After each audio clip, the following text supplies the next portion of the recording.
వరంగల్ జిల్లా రాయపర్తి మండల కేంద్రంలోని స్థానిక పోలీస్ స్టేషన్లో గణపతి నవరాత్రి ఉత్సవాల భాగంగా ఏర్పాటు చేసిన సమావేశానికి ముఖ్య అతిథిగా విచ్చేశారు ఏసీపీ శ్రీనివాస్.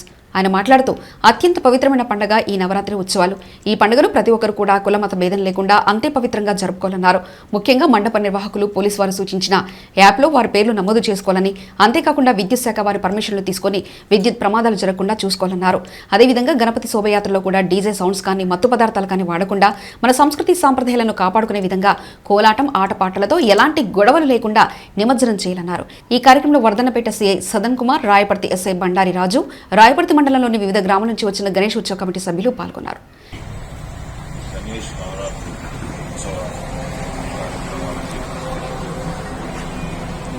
ఈ 9 రోజులు జరిగేటువంటి ఉత్సవాలు సక్రమంగా సద్భావనతో ఒక మంచి ఉద్దేశంతో మతాన్ని, తర్వాత సంప్రదాయాన్ని, పద్ధతిని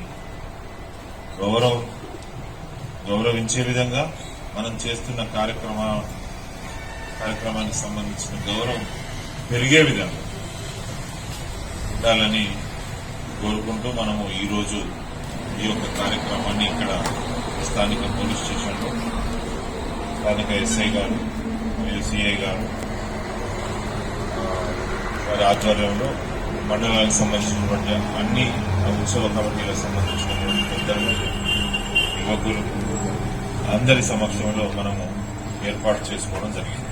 ఇకన్నా ముఖ్యంగా ఏంటంటే ఈ గణపతి నవరాత్రి ఉత్సవ కార్యక్రమాలు అనేటివి సంవత్సరాల తరబడిగా లేవి.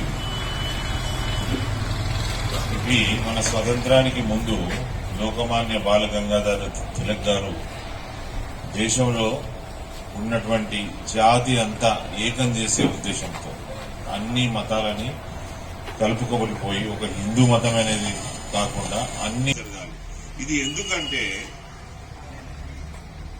మొత్తం రాష్ట్రంలో ఎన్ని విగ్రహాలు పెట్టడం జరుగుతుంది, ఏ విగ్రహము ఎక్కడ ఉంది, ఆ విగ్రహానికి సంబంధించిన ఆర్గనైజర్లు, ఉత్సవ కమిటీ ఎవరు, ఆ విగ్రహము సరైనటువంటి ప్రదేశంలో పెట్టబడిందా లేదా, ఆ విగ్రహము అక్కడ పెట్టడం వలన ఇతరులకి, అన్య మతస్థులకి ఏమైనా ఇబ్బందులు వచ్చేటువంటి ఛాన్స్ ఉందా, ఇట్లాంటి వాటికి సంబంధించినటువంటి వివరాల కోసం అనేది నమోదు చేసుకోవడం అని చెప్పి మీకు అందరికీ చెప్తున్నా. నెంబర్ 2, అందరూ కూడా ఎలక్ట్రిసిటీ కనెక్షన్స్ తీసుకున్నారా? తీసుకుని వాళ్ళు ఎవరు?